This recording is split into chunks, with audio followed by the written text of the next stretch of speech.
Laurie, brightening more and more. "We are not strangers, we are neighbors, and you needn't think you'd be a bother.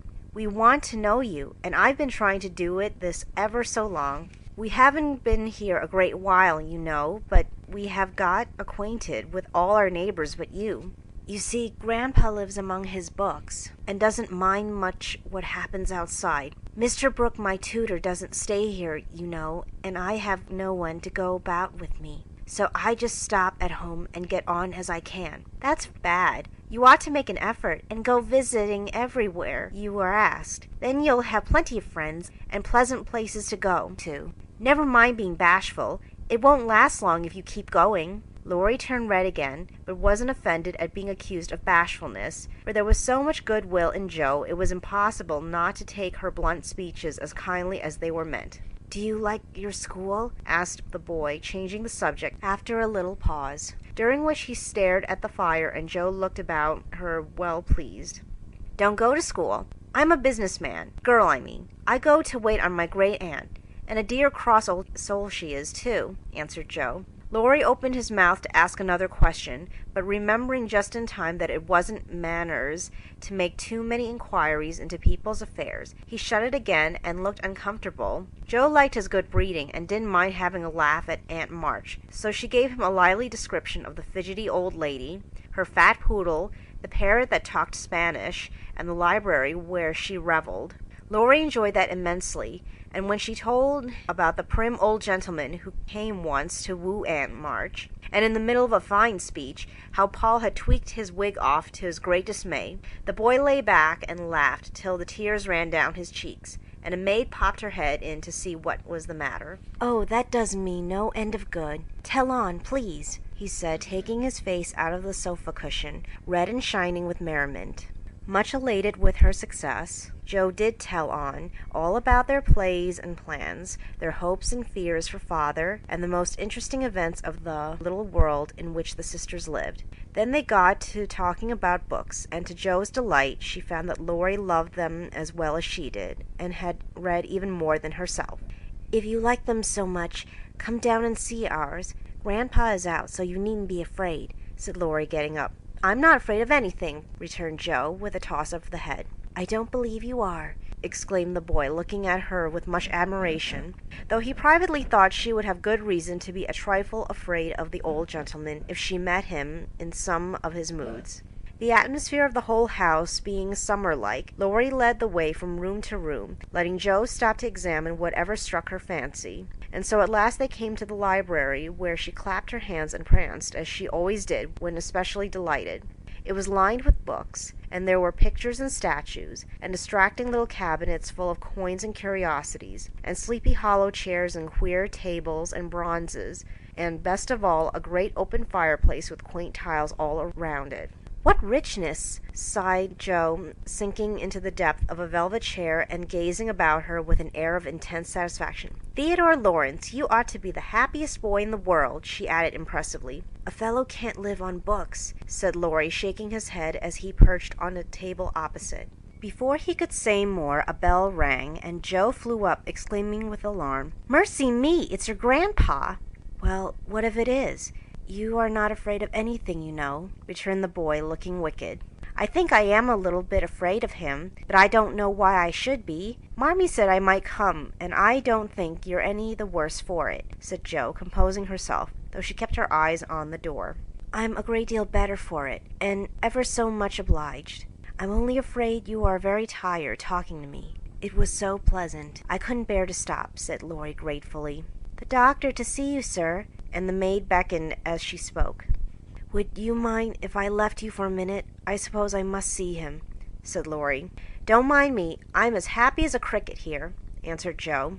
Laurie went away, and his guest amused herself in her own way. She was standing before a fine portrait of the old gentleman when the door opened again, and without turning she said decidedly, "I'm sure now that I shouldn't be afraid of him, for he's got kind eyes, though his mouth is grim, and he looks as if he had a tremendous will of his own. He isn't as handsome as my grandfather, but I like him." "Thank you, ma'am," said a gruff voice behind her, and there to her great dismay stood old Mr. Lawrence. Poor Jo blushed till she couldn't blush any redder, and her heart began to beat uncomfortably fast as she thought what she had said. For a minute a wild desire to run away possessed her, but that was cowardly, and the girls would laugh at her, so she resolved to stay and get out of the scrape as she could. A second look showed her that the living eyes under the bushy gray eyebrows were kinder even than the painted ones, and there was a sly twinkle in them which lessened her fear a good deal. The gruff voice was gruffer than ever as the old gentleman said abruptly, after the dreadful pause, "So you're not afraid of me, eh?"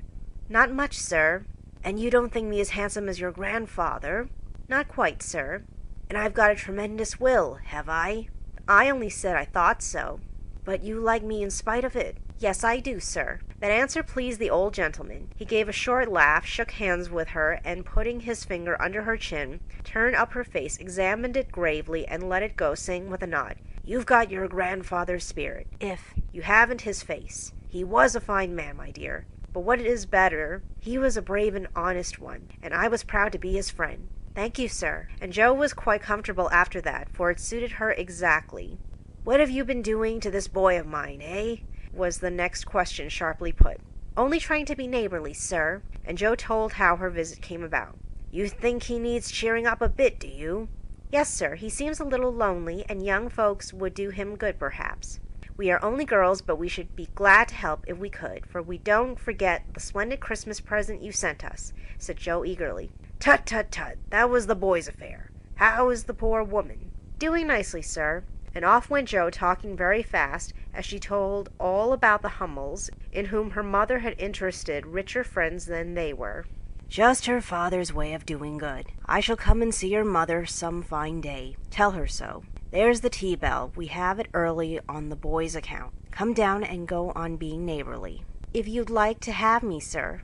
"Shouldn't ask you if I didn't." And Mr. Lawrence offered her his arm with old-fashioned courtesy. What would Meg say to this, thought Jo, as she marched away, while her eyes danced with fun, as she imagined herself telling the story at home. "Hey, why, what the dickens has come to the fellow?" said the old gentleman, as Laurie came running downstairs, and brought up with a start of surprise at the astonishing sight of Jo arm in arm with his redoubtable grandfather. "I didn't know you'd come, sir," he began, as Jo gave him a triumphant little glance. "That's evident by the way you racket downstairs. Come to your tea, sir, and behave like a gentleman." And having pulled that boy's hair by way of a caress, Mr. Lawrence walked on, while Laurie went through a series of comic evolutions behind their backs, which nearly produced an explosion of laughter from Jo. The old gentleman did not say much as he drank his 4 cups of tea, but he watched the young people, who soon chatted away like old friends, and the change in his grandson did not escape him. There was color, light, and life in the boy's face now, vivacity in his manner, and genuine merriment in his laugh. "She's right, the lad is lonely. I'll see what those little girls can do for him," thought Mr. Lawrence as he looked and listened. He liked Jo, for her odd, blunt way suited him, and she seemed to understand the boy almost as well as if she had been one herself. If the Lawrences had been what Jo called prim and poky, she would not have got on at all, for such people always made her shy and awkward. But finding them free and easy, she was so herself, and made a good impression. When they rose, she proposed to go, but Laurie said he had something more to show her, and took her away to the conservatory, which had been lighted for her benefit. It seemed quite fairy-like to Jo as she went up and down the walks, enjoying the blooming walls on either side, the soft light, the damp sweet air, and the wonderful vines and trees that hung about her, while her new friend cut the finest flowers till his hands were full. Then he tied them up, saying with the happy look Jo liked to see, "Please give these to your mother, and tell her I like the medicine she sent me very much." They found Mr. Lawrence standing before the fire in the great drawing-room, but Jo's attention was entirely absorbed by a grand piano which stood open. "Do you play?" she asked, turning to Laurie with a respectful expression. "Sometimes," he answered modestly. "Please do now. I want to hear it so I can tell Beth." "Won't you first?" "Don't know how. Too stupid to learn, but I love music dearly." So Laurie played, and Jo listened, with her nose luxuriously buried in heliotrope and tea roses. Her respect and regard for the Lawrence boy increased very much, for he played remarkably well and didn't put on any airs. She wished Beth could hear him, but she did not say so, only praised him till he was quite abashed, and his grandfather came to the rescue. That will do, young lady. Too many sugar plums are not good for him. His music isn't bad, but I hope he will do as well in more important things. Going? Well, I'm much